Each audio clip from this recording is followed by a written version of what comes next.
Lafayette is a great city. I love it.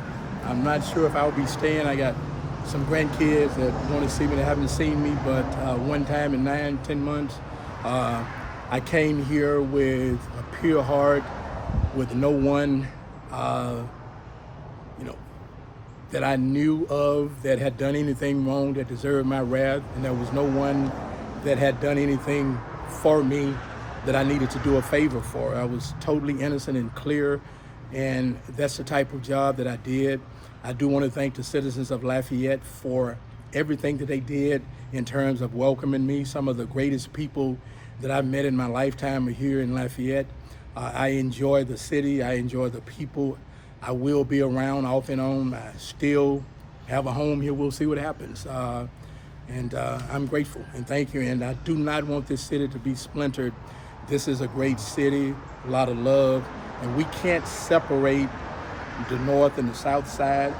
And we definitely cannot allow a bridge to be broken between the police department and the community. We have to bridge that gap. And that's the one thing that I wish for and that I'll pray for, is that this police department gets closer to the community. Yes. Do you think that you were possibly wronged in this situation? Like, how did you speak to Mayor President Josh Guillory at all?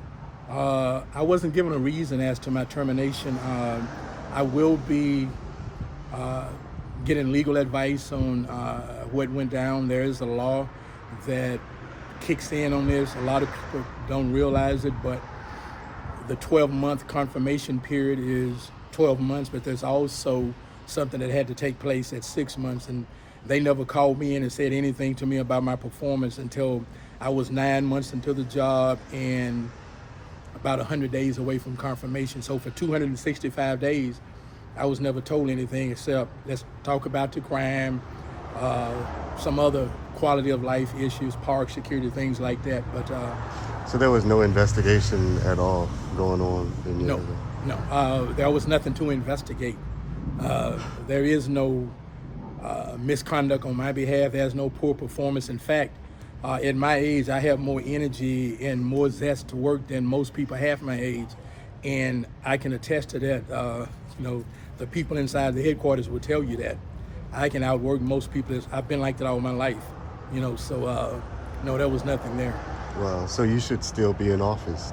I think so, but I was hired at the pleasure of the mayor, and I was terminated at the pleasure of the mayor. Although he didn't do it, the CAO, Sidra Wingert, who runs the day-to-day operations of the city, who I reported to on most days and most of my career here, is the one who read off the rationale for relieving me of duties as the chief of police.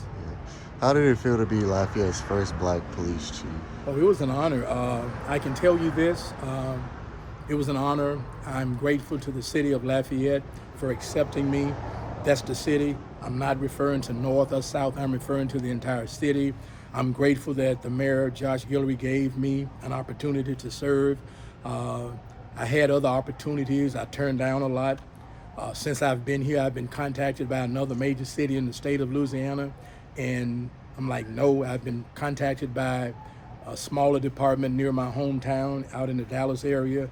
And so I'll see what happens in the future. I might write a book. You never know. Maybe try to get it reduced to a movie. Yeah. There are some things that have happened to me since I've been here, particularly inside police headquarters at 900 East University, that I could sit up and tell some drastic stories about.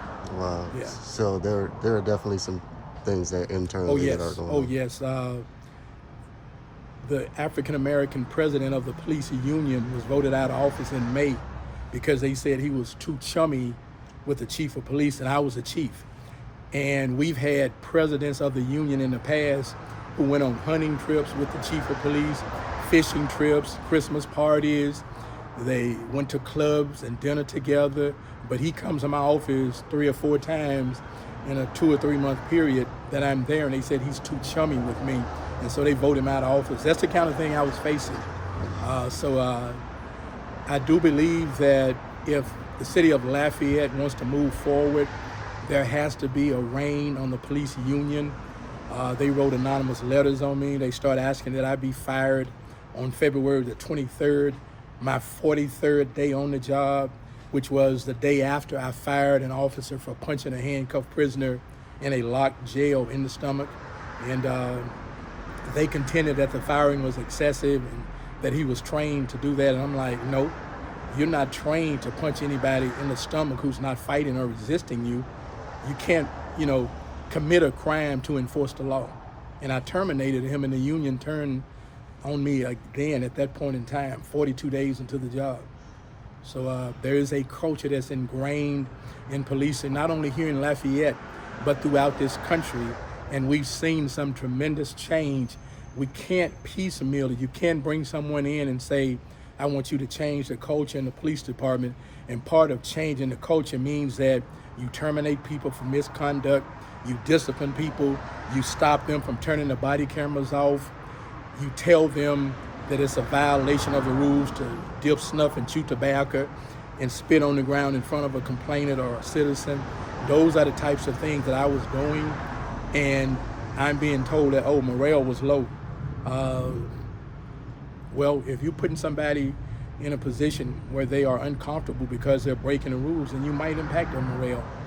But I can tell you this, I believe that the majority of the Lafayette Police Department are outstanding police officers. There are probably about 15, 20, maybe 25 that I could name that if you excise them from the police department, there'd be a 180-degree turnaround.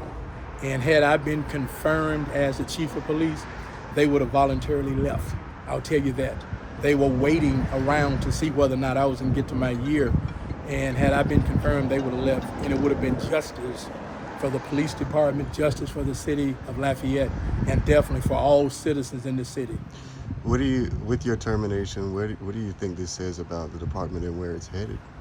There are people inside the Lafayette Police Department who don't have the interests of the citizens at heart. It's an old guard, it's a small circle. They have allegiances to prior administrations and prior chiefs, and they still do some of the things that were done 30, 40 years ago. There are people inside the police department who occupied jobs for long periods of time, and they go from one job to the other. They don't put on the uniform. 2 weeks ago, I issued an order that everybody in the building at the rank of lieutenant and below had to put on their uniform and go out in patrol. And they were so mad and so upset with me that I was in shock, because when you took the job, you didn't sign up to be a detective or to sit at a desk. You actually sign up as a police officer to work the street and put on your uniform. And so that's the kind of thing I was doing. We had problems with staffing because of COVID. I had 24 vacancies a day. I took the job. Another 18 people were out on extended leave, administrative leave or military leave, for a total of 42 people. I never said no to anyone. Anytime a city council person or my bosses or a citizen would call me with a problem, I personally responded to emails. I personally called people back. I got dozens of them. So it's pretty drastic. Yeah. Why do you think the interim was chosen, and do you have any words for him? I think that the city of Lafayette and the citizens need to support him fully. I spoke to a lot of officers in the last 24 hours, and I begged them to make sure they support him, because if they don't support him, he won't make it. And if he doesn't make it, the city of Lafayette that I've come to love is not going to be the best that it can be. So he was a finalist when I was a finalist. I was hired at the time I was hired because of what the mayor said. I was the best offer of the job, and I've told people over and over, anyone who doubts my credibility or my skin's on the wall, to look at my resume, to Google me, to research what I've done.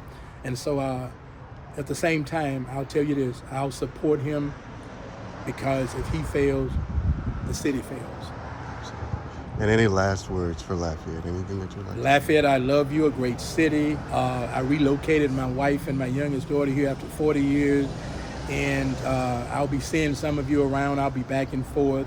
We'll go from here. I'm okay. Yeah. Are you accepting any other policing job that's next for you? No, I don't think so. I'm going to take some time off. That's the one thing people didn't know about my 10 months almost of employment. I did not have a single day off except for weekends and holidays, when a holiday would fall. And most of my days that were considered holidays, I actually came in and worked and then took the day off, the holiday off another day, reassigned it. So I have no problem work. I grew up chopping cotton and soybeans in the fields of North Louisiana. So, you know, doing this was a passion for me. Yes. Awesome. That's all. All right. Thank you, sir.